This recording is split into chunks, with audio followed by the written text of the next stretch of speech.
Hello guys, it's Tony Georgiev. I'm a tattoo artist from more than 5 years and today I'm gonna share with you my key for making smooth shadings. From the beginning of my career, I have aimed the smooth shading and it was one of the most important things for me to achieve. I have tried shading with many different machines, variations of machine strokes, voltages, different needles configurations, different needle brands, till I find the method that I'm gonna share with you today. Going through all the machines, I understand something really important. It's really not about the machine. Even with the smoothest machine, with short stroke, you still can do bad shadings. On the other side, you can do nice consistent shadings with the hardest machine with the biggest strokes. So first, you need to balance with your machine. What I mean, if your machine is strong with a big stroke, you need to be careful with it.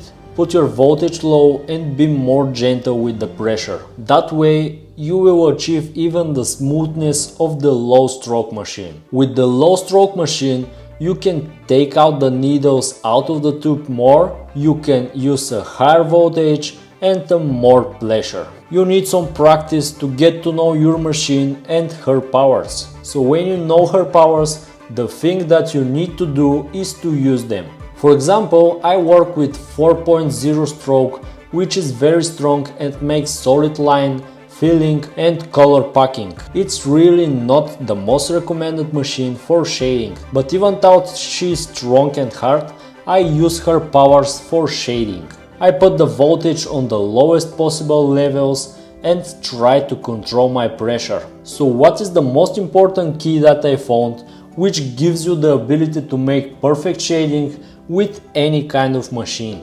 The key is consistency and density. To make a good solid and smooth shading, you need to build it. Of course, building it means that it takes some time to build it. The shading, it's not a technique like the lining where you can do one pass or two and the line will be perfect. It's the opposite.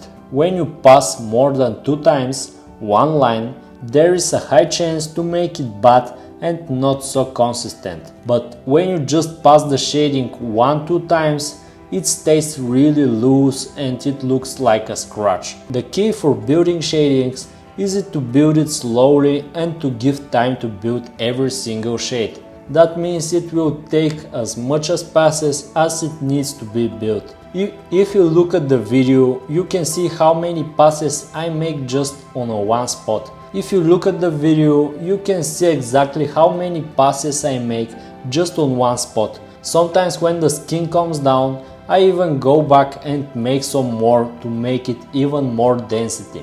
Of course, you also have to be careful when the skin is on her limit and you need to stop before you break it. Okay, so you understood that the consistency and the low voltage is the key in my case with the long stroke machine. So what is the key for more gentle machine with smaller stroke? The answer is the same. Yeah, it's the same way. Consistency and density. Remember this. The difference is that with the smaller stroke, your consistency should be different. You will need more passes to saturate the shadow and make it darker if you need. So in both ways, you need to slowly and patiently build the shading. With longer stroke, you make the saturation faster, but you need more passes to make the shading smooth. And the opposite, with smaller stroke, you make smoothness easier, but you need more passes to make it more saturated. Practice the tips I shared with you and I believe you will achieve your goals in your work. Make sure you subscribe to my channel for more tattoo content.